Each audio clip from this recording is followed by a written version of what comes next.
छत्तीसगढ़ विधानसभा चुनाव के पहले चरण की 20 सीटों पर कल यानी मंगलवार को वोट डाले जाएंगे। इन 20 सीटों पर रविवार शाम चुनाव प्रचार का शोर थम गया और अब उम्मीदवार मतदाताओं के घर जा जाकर संपर्क कर रहे हैं। पहले दौर की 20 सीटों पर 223 उम्मीदवारों की किस्मत दांव पर लगी है, जिसमें 198 पुरुष हैं, 25 महिला प्रत्याशी मैदान में हैं। पहले चरण का चुनाव नक्सल प्रभावित वाले बस्तर और दुर्ग जैसे इलाकों की सीटों पर कांग्रेस और भारतीय जनता पार्टी की अग्नि परीक्षा है। पहले चरण की 20 सीटों में से 19 सीटों पर कांग्रेस का कब्जा है, जबकि महज एक सीट पूर्व मुख्यमंत्री रमन सिंह की सीट है जो बीजेपी के पास है। इस तरह से कांग्रेस के लिए अपनी सीटों को बचाए रखना बड़ी चुनौती होगा, जबकि बीजेपी को सत्ता में वापसी के लिए इस जगह पर अच्छा प्रदर्शन करना होगा और ये इसीलिए अग्निपथ है उसके लिए। इस तरह पहले चरण में दोनों ही पार्टियों की साख दांव पर लगी हुई है। यही वजह है कि कांग्रेस की तरफ से राहुल गांधी से लेकर प्रियंका और पार्टी अध्यक्ष मल्लिकार्जुन खड़गे, तो बीजेपी की तरफ से खुद प्रधानमंत्री नरेंद्र मोदी से लेकर गृह मंत्री अमित शाह और राष्ट्रीय अध्यक्ष जेपी नड्डा तक प्रचार कर चुके हैं। छत्तीसगढ़ के पहले चरण में नक्सल प्रभावित संभाग बस्तर की जो 12 सीटें हैं और दुर्ग संभाग के राजनांदगांव, कवर्धा और खैरागढ़ की 8 सीटों पर वोट डाले जाएंगे और पहले चरण की 20 सीटों में से 13 सीटें जो हैं वो अनुसूचित जनजाति के लिए आरक्षित हैं, जबकि 7 सीटें सामान्य वर्ग के लिए हैं। इस तरह से आदिवासी बहुल इलाके में कांग्रेस का दबदबा पिछले चुनाव में दिखा था और पार्टी ने 20 में से 19 सीटों पर कब्जा जमाया था। बस्तर संभाग की सभी 12 सीटें कांग्रेस के खाते में गईं, तो दुर्ग संभाग की एक सीट छोड़कर बाकी 7 सीटें जीतने में वो सफल रही थी। बीजेपी महज एक सीट राजनांदगांव जीती थी, जहां से रमन सिंह विधायक हैं।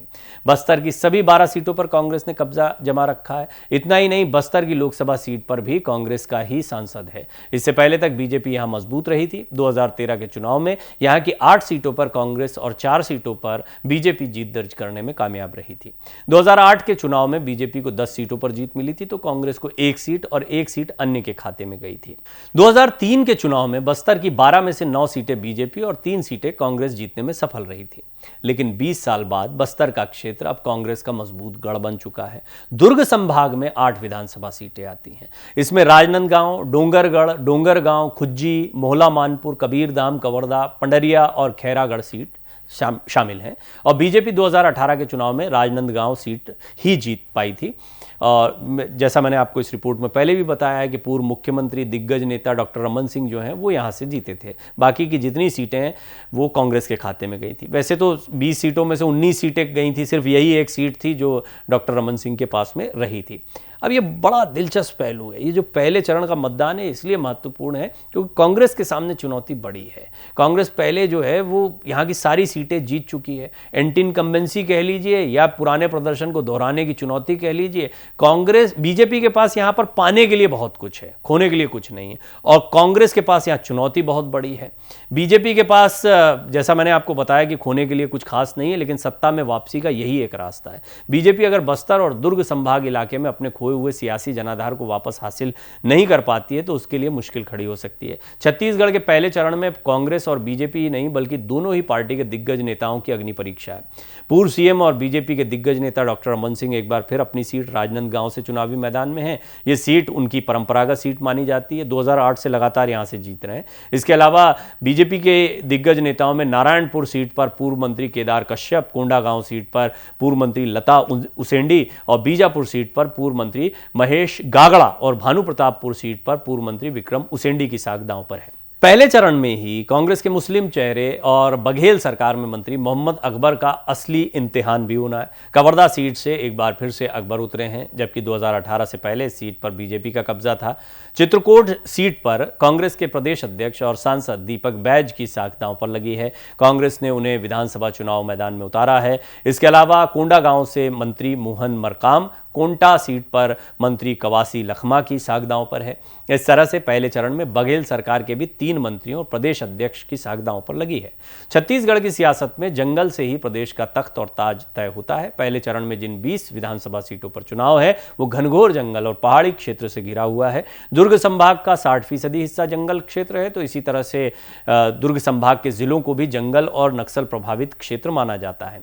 बीजेपी छत्तीसगढ़ में आदिवासी बहुल इलाकों से जीतकर सत्ता पर विराजमान होती रही है, लेकिन उसकी जैसे ही यहाँ पर पकड़ ढीली पड़ती है तो उसके हाथों से सत्ता निकल जाती है। आदिवासी बहुल बस्तर और दुर्ग संभाग में राजनीतिक दलों के लिए चुनाव काफी कठिन माना जा रहा है। यहाँ कांग्रेस बीजेपी के अलावा बसपा, सीपीआई, छत्तीसगढ़ जनता कांग्रेस जोगी अजीत जोगी की जो पार्टी है, आम आदमी पार्टी और आदिवासी नेता अरविंद नेताम की हमर राज पार्टी भी चुनावी मैदान में है। यही वजह है कि सभी राजनीतिक दलों ने पहले चरण की सीटों के लिए पूरी ताकत लगा दी है। पहले चरण की 20 सीटों पर जीत दर्ज करने के लिए कांग्रेस और बीजेपी के दिग्गज नेताओं ने जमकर पसीना बहाया है। महारथियों ने चुनाव प्रचार किया है। इसमें प्रधानमंत्री नरेंद्र मोदी से लेकर प्रियंका गांधी, राहुल गांधी तक के नाम शामिल हैं। पीएम मोदी ने कांकेर, दुर्ग, राजनांदगांव जैसी हाई प्रोफाइल सीटों पर प्रचार करके आसपास की सीटों को प्रभावित करने की कोशिश की। इसके अलावा बीजेपी की ओर से केंद्रीय गृह मंत्री अमित शाह, रक्षा मंत्री राजनाथ सिंह, अध्यक्ष जेपी नड्डा, केंद्रीय मंत्री स्मृति ईरानी, उत्तर प्रदेश के मुख्यमंत्री योगी आदित्यनाथ समेत अन्य नेताओं ने चुनावी जनसभाएं करके पार्टी के पक्ष में माहौल बनाने की कोशिश की। दूसरी तरफ कांग्रेस की ओर से राहुल गांधी, प्रियंका गांधी ने इस बार मोर्चा संभाला। राहुल गांधी ने बस्तर और रायगढ़ में प्रचार किया। प्रियंका ने खरसिया, जगदलपुर और बिलासपुर में प्रचार कर कांग्रेस के पक्ष में माहौल बनाने की कोशिश की। कांग्रेस की ओर से तीसरे दिग्गज नेता पार्टी अध्यक्ष खरगे रहे। सुकमा और महासमुंद में कांग्रेस के लिए उन्होंने प्रचार किया। इसके अलावा भूपेश बघेल तो हैं ही, सभी 20 विधानसभा सीटों पर चुनावी प्रचार करके सियासी माहौल बनाने की कोशिश की है। अब देखना होगा कि पहले चरण में कांग्रेस और बीजेपी में कौन इस बार बाजी मारता है। ये पहला चरण इसलिए अहम है क्योंकि यहां पर अगर बीजेपी लीड लेती है, अब यहां पर बीजेपी की तैयारी ठीक साबित होती है या कांग्रेस अपने पिछले प्रदर्शन को दोहरा देती है तो बहुत हद तक तय हो जाता है। इसीलिए यह पहला चरण बड़ा महत्वपूर्ण है।